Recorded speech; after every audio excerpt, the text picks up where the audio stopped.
العلی العظیم۔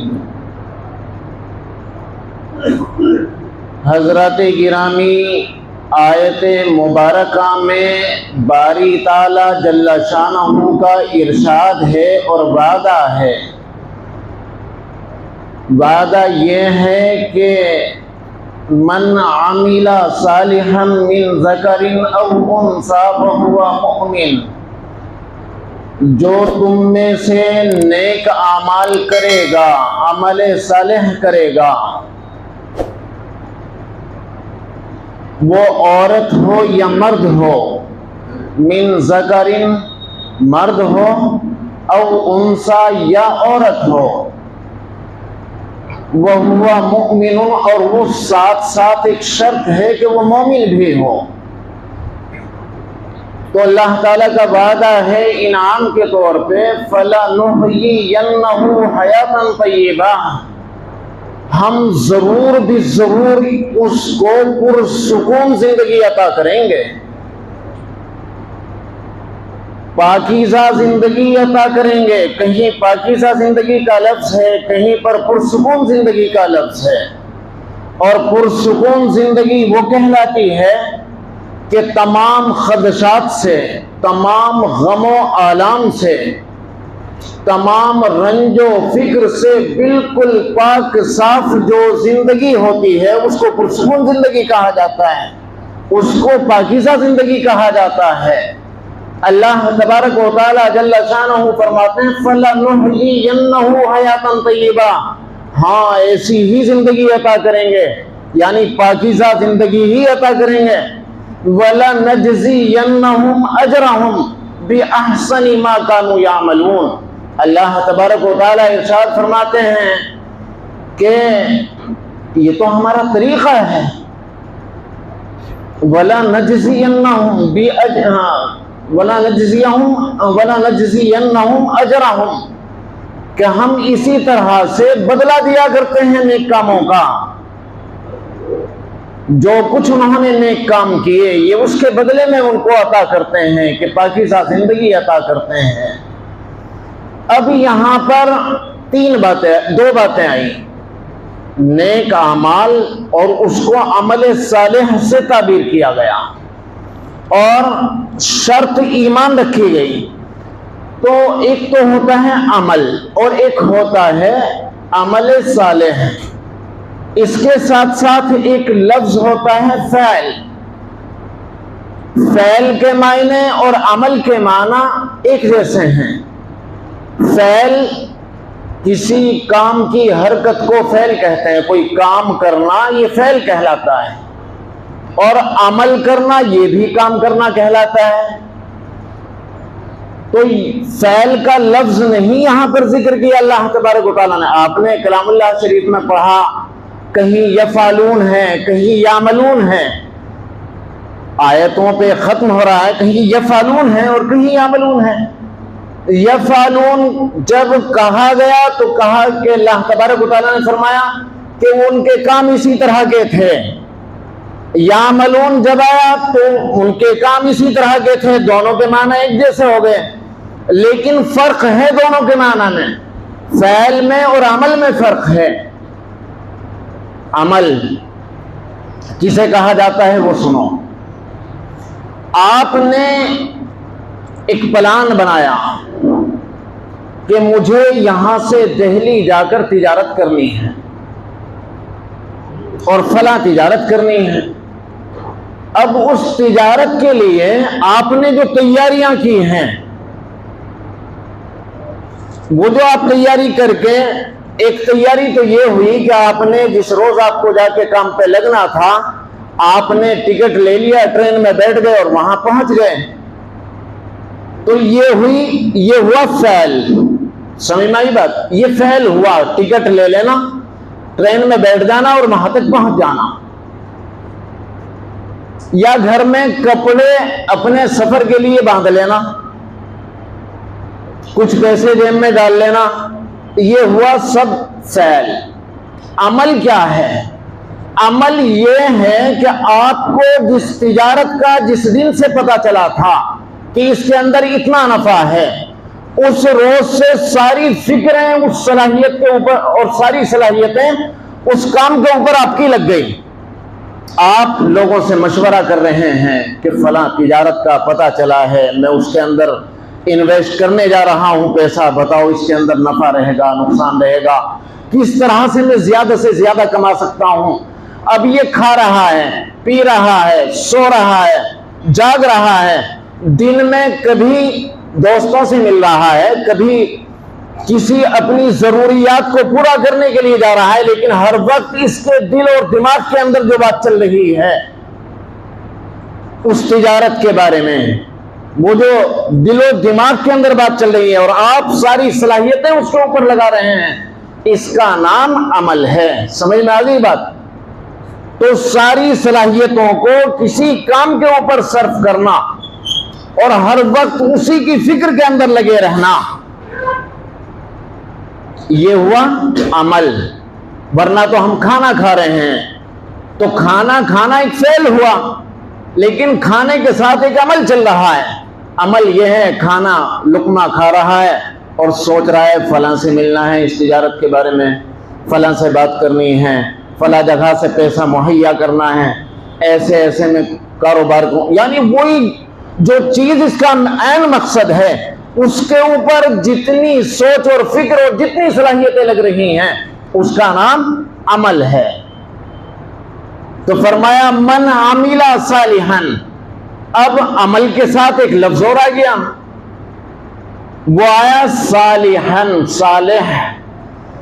اب صلاح کے معنی عربی زبان کے اندر ایسے کام کو کہا ایسے کام کے اندر لگ جانے کو کہا جاتا ہے جس کے اندر ترقی مضمر ہو، جس کے پیچھے راز ترقی کا ہو، اسے عمل صالح، جو نیچے کی طرف سے اس کو اوپر کی طرف لے جاتی ہو، خوبیوں کی طرف لے جاتی ہو، انعامات کی طرف لے جاتی ہو، راحتوں کی طرف لے کے جاتی ہو، اس کو صالح کہا جاتا ہے. تو ایسا عمل کے اندر مستقل ساری صلاحیتوں کا لگا دینا کہ جو اس کو ترقی کی طرف لے کے جاتی ہو. اب ہمارے سامنے دو آیتیں ہیں کلام اللہ شریف کی،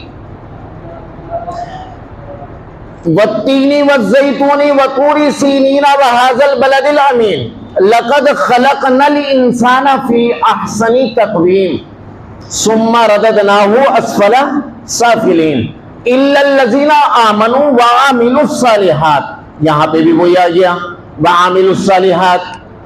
اللہ تبارک و تعالیٰ نے 4 قسمیں کھائی اور قسمیں کھانے کے بعد فرمایا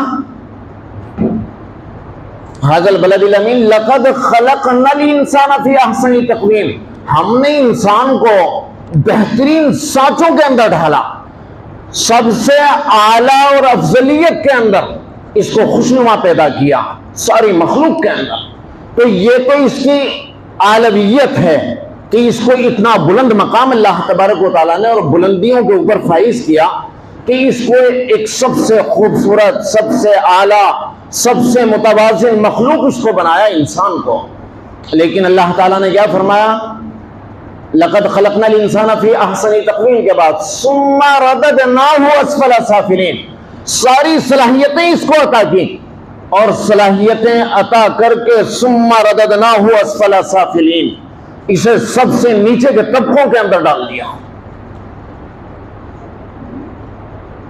سب سے اعلیٰ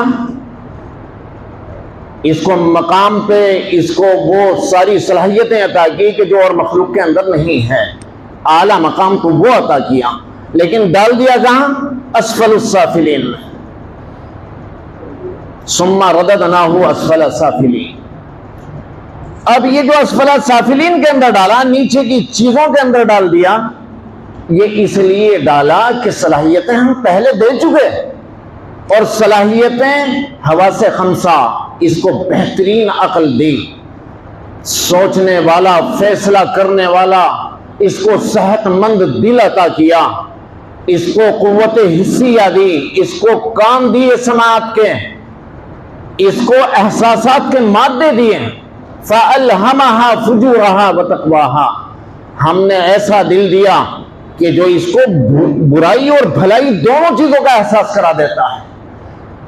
کوئی انعامات تو اتنے سارے دے دیے، یہی کافی تھے، اوپر سے ایک اور انعام کیا کہ نبیوں کا سلسلہ جاری کیا، اور اوپر سے انعام کیا ساتھ ساتھ قانون کی کتابوں کا سلسلہ جاری کیا، تاکہ اپنی صلاحیتوں کو کام میں لاتا ہوا، نبی تعلیمات کے اوپر عمل کرتا ہوا، ان کے طریقوں کے اوپر چلتا ہوا ہمارے احکام کو بجا لائے اور اسفل سافلین نیچے سے اٹھ کر آئے۔ اس کا نام عمل صالح ہوگا۔ تو فرمایا من عمل صالحا من ذکر او انثی، عورت ہو یا مرد، جو نیک اعمال ایسے والے کرے گا کہ جو اس کو نیچے کی طرف سے اوپر لاتے ہوں، اس کو اسفل سافلین سے اعلی علیین کی طرف لاتے ہوں، جنت کی طرف لے کے آتے ہوں، بہترین اخلاق کی طرف لے کے آتے ہوں، بہترین انسانیت کی قدروں کی طرف لے کر آتے ہوں، فرمایا فَلَنُحْيِيَنَّهُ حَيَاتًا، ہاں وَهُوَ مُؤْمِنٌ، لیکن شرط ایک اور رکھ دی، شرط کیا کہ وہ مومن بھی ہوں۔ مومن کے معنی بتائے تھے آپ کو، مومن کے معنی یہ ہیں، ایک موٹی سی تشریح مومن کی سمجھ لیجئے۔ اللہ تبارک و تعالیٰ کی خبروں کے اوپر، رسول اللہ صلی اللہ علیہ وسلم کی خبروں کے اوپر ایسا یقین کہ آنکھیں ان خبروں کے خلاف دیکھ رہی ہوں، کان ان خبروں کے خلاف سن رہے ہوں، عقل ان خبروں کے خلاف باور کرا رہی ہو، لیکن ان ساری چیزوں کو رد کرتے ہوئے کہیں کے اوپر یقین کرنا ہے، اللہ تبارک و تعالیٰ کی خبروں کے اوپر، رسول اکرم صلی اللہ علیہ وسلم کی خبروں کے اوپر یقین کرنے کا نام ایمان ہے۔ چاہے ظاہری طور پر نقصان دکھائی دے رہا ہو، ظاہری طور پر موت دکھائی دے رہی ہو، لیکن خبر مل رہی ہو اسی میں زندگی ہے، اسی میں کیا ہے؟ زندگی ہے۔ مثلا شریعت کا قانون ہے الزانیۃ والزانی، زانیہ عورت ہو یا مرد ہو زنا کرنے والا، اسے رجم کیا جائے، پتھروں سے مار مار کے اسے ختم کر دیا جائے، تو ظاہری طور پر کیا ہے؟ موت، بے دردی، شفاقانہ ایک ظلم دکھائی دے رہا ہے کہ اتنی خطرناک سزا اسلام کے اندر کہ بے رحمی کے ساتھ اس کو پتھر مار مار کر اس کو قتل کر دیا جائے۔ ظاہری طور پہ کیا دکھائی دے رہا ہے؟ ظاہری طور پر ظلم دکھائی دے رہا ہے کہ نہیں، معاف کر دینا چاہیے تھا، آگے موقع دینا چاہیے تھا، اس طرح کی چیزیں، یہ تو تشدد ہے اسلام کے اندر۔ لیکن اسلام کہہ رہا ہے، قرآن کہہ رہا ہے، اس کے اندر زندگی ہے، اس کے اندر کیا ہے؟ زندگی ہے۔ قتل ایک کا ہوگا، قتل ایک کا ہوگا یا دو کا ہوگا، زانی کا اور زانیہ کا، قتل دو کے ہوں گے، لیکن پورے معاشرے کو زندگی مل جائے گی، پھر دوبارہ کوئی زنا کرنے کی ہمت نہیں کرے گا، نہ عورت کرے گی نہ مرد کرے گا۔ اور اگر ان کو چھوڑ دیا جاتا ہے تو دوسرے لوگ بے مہار ہو جائیں گے، تو کیا ہوگا؟ معاشرہ بگڑ جائے گا، نطفے بگڑ جائیں گے، نسلوں کا پتہ نہیں رہے گا، معاشرے کے اندر قتل و غارت گری شروع ہو جائے گی، موتیں واقع ہوں گی، جانے کتنے قتل ہوں گے عزتوں کے نام کے اوپر کہ یہ ہماری عزت سے کھیلا، اس کو مار دیا جائے، پھر ادھر سے بدلہ چلے گا، جانے کتنے قتل ہوں گے۔ اور جب ایک مجرم کو ایسی سزا دے دی جائے کہ اس کے بعد ظلم کا اس کا خاتمہ ہو جائے تو زندگی عطا ہو رہی ہے۔ فرمایا فَلَنُحْيِيَنَّهُ حَيَاتًا طَيِّبَةً، کہ وہ مومن بھی ہوں اور عمل صالح کے اندر لگا ہوا ہوں، تو ہم کیا کریں گے؟ اس کو حیات طیبہ، پرسکون زندگی عطا کریں گے، اس کو پرسکون زندگی عطا کر دیں گے۔ اسفل السافلین کے اندر ڈالا گیا، اس لیے ڈالا گیا تاکہ یہ خود بھی اٹھ کر آئے اور دوسروں کو بھی اپنے ساتھ وہاں سے لے کر آئے۔ اب اس کا ایک مقصد امت محمدیہ کا بتایا گیا، اخرجت للناس،